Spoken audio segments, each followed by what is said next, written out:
My parents forced me to live in the garage while my special brother got 2 rooms. When they needed emergency housing after the hurricane, I reminded them the garage is still available. You know when something feels off, but you can't quite put your finger on it. Like there's a piece of the puzzle that doesn't fit, but it's too small to notice unless you're looking closely. That's how I always felt growing up in my house. It wasn't some big glaring thing at first, just little moments, a quiet observation here and there. But when I look back now, I realize there was always this underlying tension between my brother and me. One I couldn't put into words back then. We were supposed to be a family, right? But the more I thought about it, the more it seemed like there were 2 different sets of rules in our house. I remember the first time I realized something wasn't right. I was about 12, and my brother, Ezra, was 9. We had just moved into a new house, and while it was bigger, my parents told me I was going to live in the garage. They said it was because I was older and would need more privacy, and the garage was just as good as any room in the house. It was close to the main living area, and I'd have space to myself. No big deal, right? Except, that wasn't the whole story. I wasn't exactly getting more privacy. I was getting less space than Ezra. And not just less space, way less. I mean, my brother had 2 whole rooms, one for sleeping and another one as a playroom. But they told me the garage was fine, that I'd have my own little corner to make it work. I didn't think much of it at first. After all, I was the older sibling. I should have been mature enough to handle it, right? But there were little things that started to bug me. One afternoon, I asked my mom, Melanie, if I could move into one of the extra rooms inside the house. It wasn't like I was asking for something unreasonable. I was just tired of hearing the creaks of the garage door every time I tried to sleep, and honestly, I wanted to feel like I was part of the family, not like I was living in some kind of shed. My mom was in the kitchen, making dinner, and I figured it was as good a time as any to bring it up. You know, Mom, I was thinking, maybe I could take one of the rooms inside. Just for a change, maybe something a little less garagey, I said, trying to sound casual, like it wasn't a big deal. But even as the words left my mouth, I could tell by the look on her face that it was a big deal. Hudson, she sighed, wiping her hands on a dish towel. We've talked about this before. Ezra needs more space for his things. You know how important his art is to him. It's not just about the room, it's about giving him the right environment to focus. I just stared at her, trying to wrap my head around it. The art. I wasn't even allowed to have art supplies in the garage, let alone an art studio like Ezra had. He had one of those fancy easels, special lights, canvases stacked in every corner, and here I was, trying to work on school projects at a rickety desk. She didn't even look at me when she said it. You're fine, honey. You've got your space. It's good for you. Think of it like your own little retreat. It didn't feel like a retreat. It felt like an afterthought. I didn't argue after that. What was the point? I was 12, and my mom was the one who made the rules. But as the months went by, the unfairness of it started to really stick with me. I'd walk by Ezra's rooms, his double rooms, and feel this odd knot in my stomach. It was more than just jealousy. I couldn't understand why he needed so much. Why did I get the garage while he got 2 rooms? There was this one night that really stood out to me. Ezra had a couple of his friends over. They were laughing loudly, throwing pillows at each other, making a mess in the living room. I was sitting in the garage, trying to focus on my homework, but it was impossible. The noise from inside the house felt like it was suffocating me. I could hear them all having fun while I sat there alone, in the cold, with barely any light. I went inside, hoping to grab a snack or something to help me focus, and as I walked through the kitchen, I caught a glimpse of my parents sitting at the table with Ezra. His friends were still playing in the living room, but my mom and dad were looking at him with this strange mix of pride and concern. It was like they were having a serious conversation about his future plans, and I couldn't help but overhear bits of it. Ezra's been so focused lately. His art's really taking off. We need to encourage him, my dad, Dylan, was saying. I froze in the doorway. I hadn't even realized Ezra was into art that much. I mean, I knew he drew sometimes, but it never seemed like that big of a deal. Why was it suddenly this thing that everyone had to tiptoe around? I stayed silent for a moment, and then, before I even realized what I was doing, I spoke up. I don't get it. Why does he need 2 rooms for his art? I don't even have one. Everyone stopped talking, and I felt my heart skip a beat. My mom's face fell as she looked at me, almost like she was guilty of something. I was expecting an explanation, but instead, she just gave me one of those tired sighs, like it was an old conversation they didn't want to have again. Honey, you know Ezra has special needs, right? She said softly, like she was speaking to a child who just didn't understand. His needs are different from yours. I felt like someone had just punched me in the gut. Special needs? I repeated, my voice shaking slightly. I don't have special needs. Ezra looked at me from across the room, and for the first time, I felt like he was genuinely confused. It wasn't that he was being malicious, but I could see in his eyes that he just didn't understand why I was upset. My parents never explained it to him. They never said it outright, but in that moment I realized that the way they treated him was different, and they made me feel like I was the one who had something to prove. I didn't stick around for the rest of the conversation. I went back to the garage, slamming the door behind me, not caring who heard.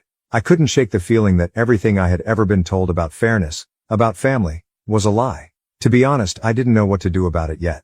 I was just starting to feel like I had no place in my own home. My brother had 2 rooms, and I had a garage, but I wasn't going to let it slide anymore. And that's when I decided to finally say something. Update. I remember the first time I came back from college after a long semester away. It wasn't the typical excitement of coming home. It was more like stepping back into a familiar, uncomfortable room I'd been avoiding for too long. I could still smell the faint trace of old wood and dust from the garage, and that oddly cold air that always seemed to linger there, no matter how much I tried to make it feel like a real room. But that was the thing. It wasn't a real room. It was just a space that was there, an afterthought. And I was so tired of it. When I walked in, Ezra was sitting on the couch in the living room, flipping through his sketchbook. He didn't even look up when I entered, too absorbed in whatever he was drawing. I could tell right away that nothing had changed, that nothing ever would. The house still revolved around him, his needs, his talents. The world felt like it was tailored around Ezra and his special abilities. And I was still just there. Mom was in the kitchen, doing what she always did when I came home, cooking, bustling around like she had something to prove. It wasn't that I hated her for it, but I couldn't help but feel like the kitchen was her world, not mine. It was like she kept me at arm's length, just out of sight. "Hey Hudson, how was the semester?" she asked brightly, turning around with that fake cheerfulness she always used when she was nervous. "It was fine," I said, setting my bag down in the hallway. You know, the usual. There was something in her tone when she spoke next that caught me off guard. "Oh good.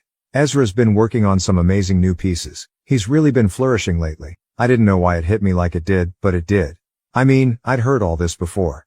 It wasn't new information, but for some reason, hearing her say it in that overly proud way made my blood boil. She was practically glowing with pride, and there I was, stuck in the background. "I'm sure he's great," I said, a little more coldly than I intended. I tried to walk past her, but she stepped into the hallway, blocking my way. "Honey, you should see some of his new sketches. He's been invited to a couple of art shows, you know." I blinked, suddenly feeling like I was caught in a loop. "Yeah, I get it. He's amazing. He's got everything figured out." I could feel the frustration bubbling in my chest, but I kept it under control, at least outwardly. "Maybe I'll go take a look at the art later." I wasn't sure why I said it, but there it was, and I saw her flinch. For a split second, she looked hurt, and I couldn't figure out if that was because I'd snapped at her or because I'd finally called out the elephant in the room. Maybe it was both. I spent the next few days trying to figure out how to deal with it. How to make them see what I'd been dealing with all these years. How to confront the fact that I was constantly being put in the shadows while Ezra basked in the spotlight. It was the same story over and over. Ezra was praised. Ezra was the one who got attention. Ezra was the one everyone worried about. Meanwhile, I was just there. The good kid who didn't need anything special. I tried to ignore it, but I couldn't. I think what really got to me was how it all seemed so effortless for him. He never had to ask for anything. He didn't have to beg for his room. He didn't have to earn it. It was just given to him. And no one ever questioned it. There was this moment that crystallized everything for me. One of those moments where the veil of normalcy just slips and you finally see things as they are. I came back into the living room one afternoon to find Ezra, in his 2-room setup, sprawled out on the floor with his sketchbook. My mom, of course, was sitting next to him, giving him that soft, indulgent smile that she never gave me. I don't even remember what she was saying, but I remember feeling like I couldn't breathe in that room. Like I wasn't supposed to be there. Like I didn't belong. That was the last straw. I had to get out of there. I packed up my things, took my stuff back to my apartment in the city and tried to get some distance. I didn't call, didn't check in. I needed a break and honestly, I was sick of playing this game. Sick of being the understanding one who always just went along with the narrative they'd created. The narrative that I wasn't worthy of the same space as Ezra. I don't know if I fully understood it at the time, but I was angry, no, furious, that my parents couldn't see me, couldn't see what they were doing. Months passed. I barely spoke to them, barely answered calls. I was living my life in the city, working, meeting people, figuring out who I was outside of the good kid role they'd stuck me in. But even so, I kept hearing about Ezra's shows, his accomplishments. My mom would send me pictures of his work, updates on his progress, little snippets of prideful details, but they all felt like insults now. Every time I saw one of those pictures, I felt like I was being reminded of everything I wasn't. Then, one day, it all came to a head. I was in a coffee shop when my phone buzzed with a text from my mom. I almost didn't look at it, but something made me check. It was a simple message. "Hudson, we really need to talk. Ezra is going through something. Could you please come home?" My stomach dropped. I didn't even know what going through something meant anymore. Was he sick? Was he just being extra again?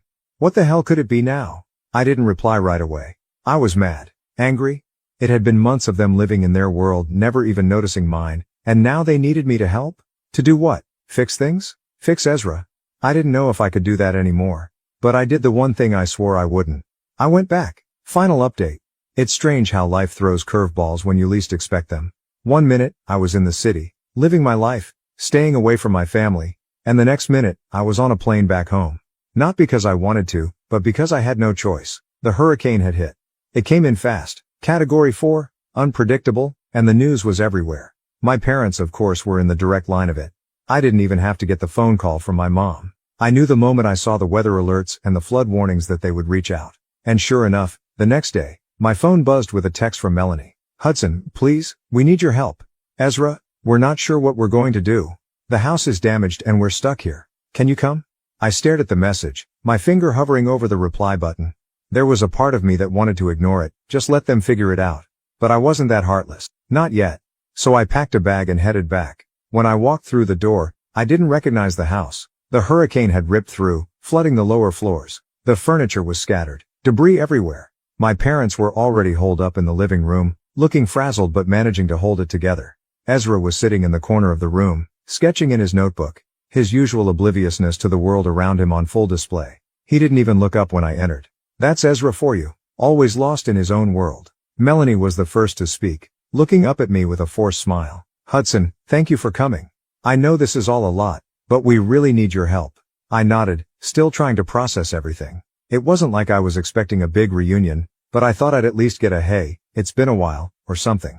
But nothing. The elephant in the room was impossible to ignore. Well, I'm here, I said as neutrally as I could manage. What do you need? We don't have enough space. Everything's destroyed downstairs. Can you let us stay in your place for a little while? Just until the repairs are done? Melanie asked, her voice hesitant. I knew what she was really asking.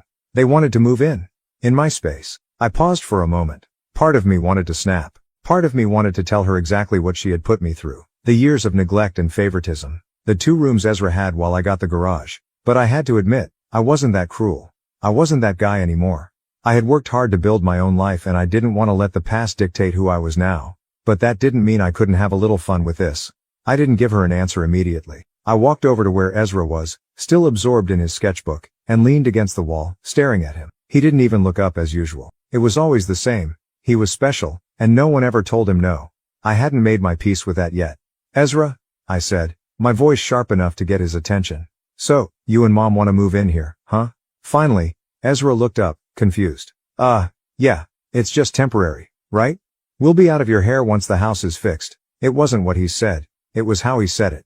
As if I didn't even matter in the equation. As if I wasn't the one who had lived through years of this same treatment. The words from before echoed in my head. Ezra needs space. Ezra has special needs. Ezra gets everything. I felt the anger flare up again. But this time, I wasn't going to hold back. Not this time. Right, I said, turning back to Melanie, who was waiting for my answer. About that. There was a silence. I could see her bracing herself, expecting me to say yes, because why wouldn't I? I was the good kid. I was the one who always gave in. But I didn't give in. I'll tell you what, I started, letting the words linger in the air. You and Ezra can stay, but I've got some conditions. I'm not just going to let you walk in here like nothing happened. Melanie blinked, clearly surprised by the shift in my tone. She opened her mouth to protest, but I cut her off. No, you're going to listen. Because I've spent years being the one who gets the short end of the stick. I've been the one in the garage while Ezra got everything. I've been the one who's been ignored, and I'm not doing it anymore. Ezra stood up from the corner, confusion and a bit of annoyance crossing his face. What's your problem? Mom's just asking for a little help and you're acting like we've done something wrong. You've done everything wrong, Ezra, I said, looking him dead in the eye. You just don't see it. You've never seen it. But maybe now you will. I could feel the tension in the room thickening. Melanie, now realizing I wasn't backing down, stepped forward. Hudson, this isn't the time for this. We need to focus on the repairs, No, we need to focus on this. I interrupted, gesturing to the house, to the mess, to all the years of anger and resentment that had built up. You and Ezra need to understand that I'm not just going to be the good kid anymore. I'm not your doormat. I took a deep breath, letting the silence settle. You want to stay here? You're staying in the garage. That's your space now. Melanie looked stunned. Ezra's face was a mixture of confusion and resentment, but I didn't care. For the first time in a long time, I felt like I was doing something for myself. I wasn't asking for forgiveness or trying to be the bigger person. I was taking control. I'll help you with the repairs, I added, but this is the last time I'm putting myself last for the sake of anyone else. There was a long pause. Finally, Melanie sighed. Fine, she said, her voice resigned but not entirely angry. We'll make it work. As they settled into the garage, the irony wasn't lost on me. They were finally in my space. The space I had fought so hard to accept. The space I had made my own. But for the first time in my life, I felt like I had won.